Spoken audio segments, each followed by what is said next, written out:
Elden Ring, at this point a household name. It's no longer a whimsical fairy tale of a game that is an open world Dark Souls. It's finally here with us at home. George R.R. Martin is practically sitting on our couch watching us play this game. It's okay, George. We won't talk about how Game of Thrones was butchered. Emotional, damn it! The hype for this was real. FromSoft had the weight of the world bearing down on their shoulders after numerous successful Souls games, and the anticipation for Elden Ring just kept growing and growing, inch by inch, and for some people, quite literally. You see, hype trains are the worst. They promise salvation within the bosom of your wildest video game fantasies. Then there are one of two outcomes. If the game somehow manages to outperform the hype, which is often over-exorbitant, then it will have its praises sung to Kingdom Come, and the developers will be forever immortalized in the Hall of Games and Fame.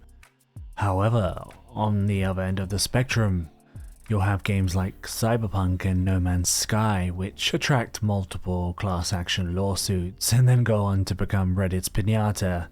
But instead of bursting sweet, delicious candy, it bursts forth with the sound of developers' tears and a plethora of memes which paved the way to bargain bins in every GameStop across the world. Safe to say, Elden Ring didn't fall into the latter. So without further ado, here is the Elden Ring review. Enjoy. Graphics always seem to be a point of contention at the start of any new console generation. The age-old question of should the developers develop for the latest console sooner rather than later has always remained at the spearhead of any generational conversation. Now, I do believe that the time for last gen has passed, and that with the upcoming game engines like Unreal Engine 5, which possess incredibly sophisticated tools to streamline the developer workload, we will have games with enormous scope, size and ambition. Even games like The Witcher 4 are being developed on the Unreal Engine 5. And guys, if you haven't seen the tech demo for Unreal 5, I would definitely go and check it out.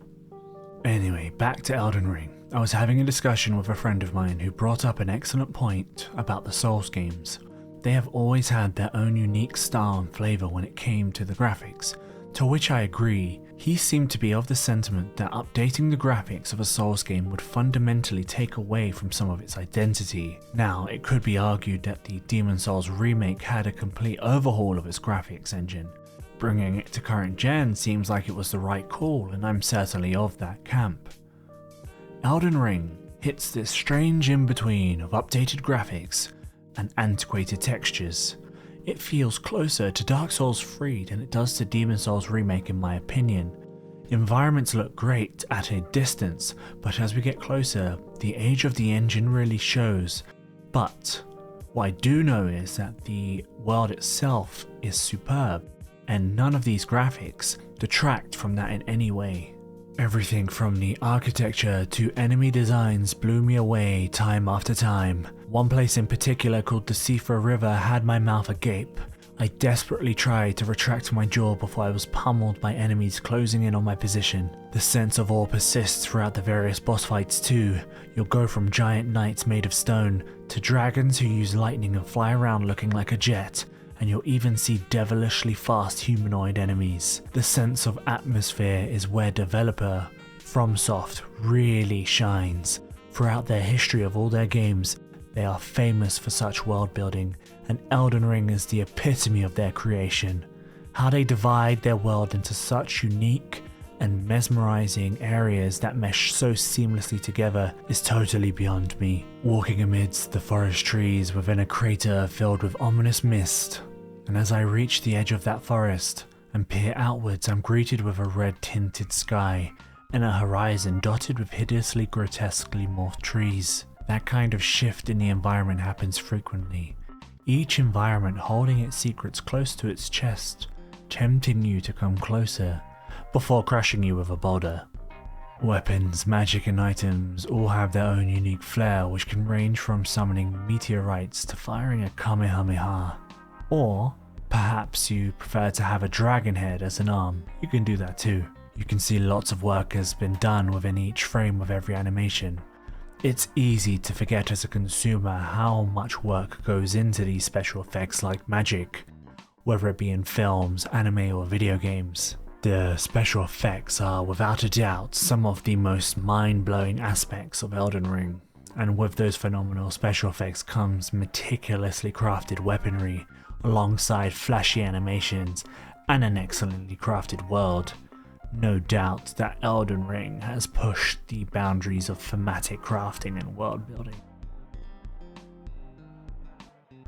The gameplay of Elden Ring remains firmly in its roots, which are the Souls games. The combat instantly feels familiar, the eye rolls, parrying and running like hell are all some signatures of this authentic combat approach. Right now there is a big debate on whether or not Elden Ring combat is actually hard. The game certainly gives the players more opportunity to become overpowered at a higher frequency, and given the extra space, magic becomes more useful. The scaling means that the output of the damage is higher, especially after patch 1.3. What's also interesting is that melee also does more damage, which means overall TTK, which stands for time to kill, is significantly faster, which trivializes the need to learn patterns and adjust accordingly, which is fundamentally what the Souls games are all about. They are designed to be punishing, and it's usually a constant battle of attrition, in which either your healing flasks give way or the boss does. It's usually the former. So, where can I see the other side of the argument coming into play? Why do people think Elden Ring is hard? It mostly stems from two things. 1. Elden Ring appeals to a much larger player base, outside of the traditional niche Souls audience, and I cannot emphasize this enough. These Souls games are incredibly niche.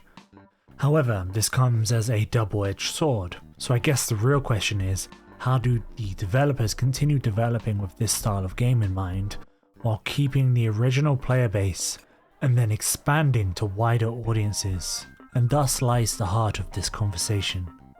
Okay, so with that aside, let's talk strictly about the gameplay. Elden Ring has a tremendous world for you to explore, the map is abundant in things to do, to discover, and places to find. What a feat to be able to design a game that engages the player with something interesting to do around every corner. It's well thought out and excellently executed. I mentioned earlier that there's a large diversity of areas, and each area serves to immerse you in a thematic approach that the developers have laid out for us. Those areas are brimming with new foes and items to discover, and don't get me wrong, I love the fast and responsive combat from Elden Ring and what it has to offer, but what truly draws me in is the fantastic world that FromSoft have crafted from the ground up. The world itself is split into distinctive sectors, each with their own backstory and challenges. There is no one way to approach a particular area for the most part.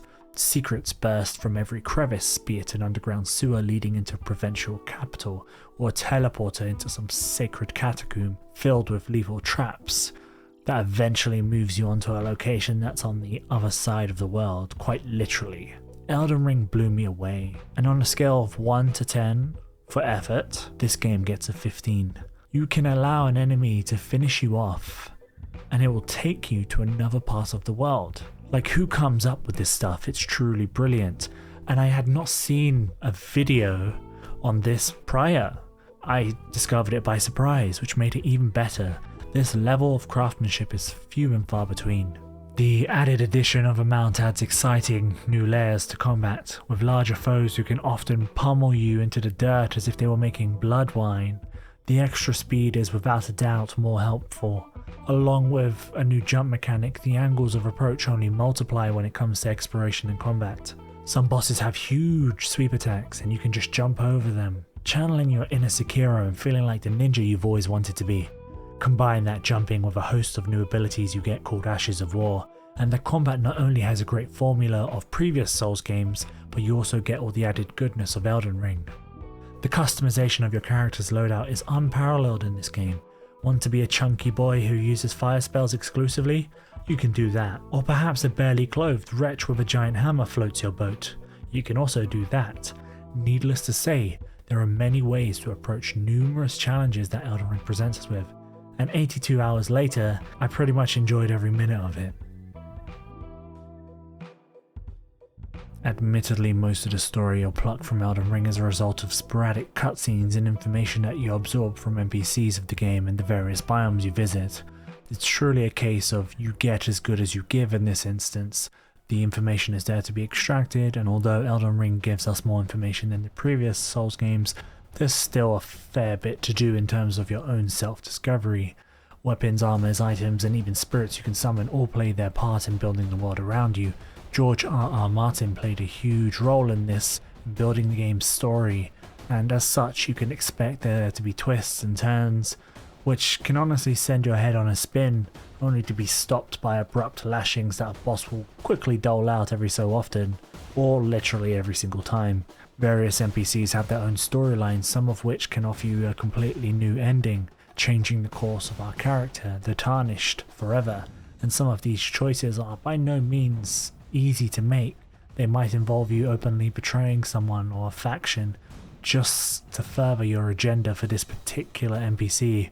Each of these NPCs and bosses are accompanied with absolutely fantastic writing, interlaced with dozens of emotions. You can plainly see how complex this world is in both size and story, and how well thought out it is. The story feeds you these breadcrumbs until it paints its entire picture for you, except each breadcrumb stands as its own Michelin star meal. Enjoy those carbohydrates, Tarnished.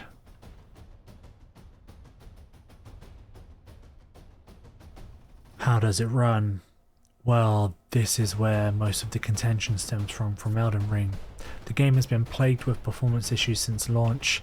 A tirade of negativity has emerged from the game, suffering with frame drops, micro stutters, and just generally poor performance. In a vacuum, it's easy to criticize this game and then judge it from those things, but when we look at the bigger picture, Elden Ring offers so much, and it's no surprise that there's a couple of things that need ironing out. And as with anything in life, it doesn't serve us well to look at things in a vacuum. Everything else has to be considered in order to make a fair and just assessment. A couple of patches later, most of these issues have been fixed. Now, the patches are focusing on combating balance issues and bugs with quests, and as of right now the game runs well at 4K, everything on high except for the shadows. I noticed very few frame drops, if any, but when they do occur, they make themselves known in a prominent way, which can cause deaths and just general inconvenience in the game. Now, this is a game where you rely on split-second reactions, and it's easy to see why there are contentions with this particular issue.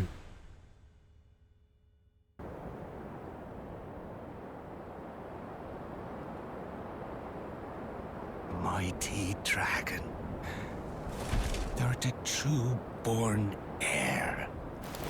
Lend me thy strength, O kindred. Deliver me unto greater heights. Well.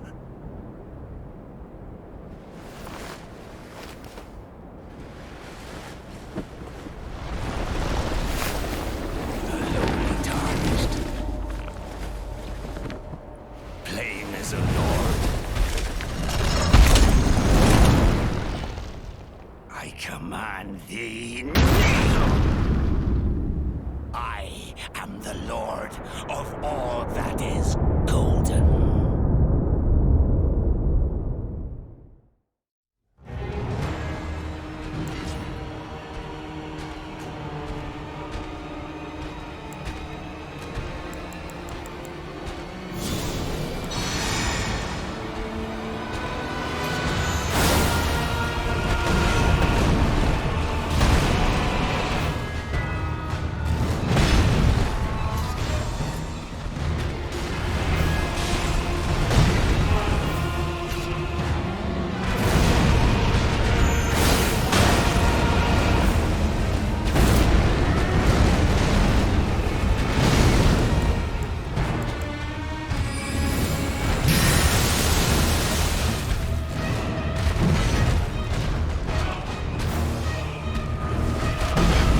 perhaps the most obvious thing is that there actually isn't that much in the way of music. Most of the music is eerily appropriate and sits very subtly in the background. The journey of the Tarnish is one that's filled with challenges, from twisted and hideous morphed creatures to incredibly dangerous areas that you will traverse. Each area has that melancholic feeling though. The once glorious lords of these areas have been reduced to monsters twisted by their own ideals, and the music is reflective of that the whole way through. Certain areas will of course have music which is more exciting and set the tone for the gargantuan fight that you're about to have, but that's about it. The voice work carries most of the weight for the story. Literally every voice line is acted in such a way that you can see the painstaking writing that has come from behind it. In a story as complex as Elden Ring's, there are many pitfalls that can potentially rear their ugly head, but these traps have been expertly avoided by FromSoft in the writing, voice work and melancholic atmosphere that merge together to form an excellent piece of sound design.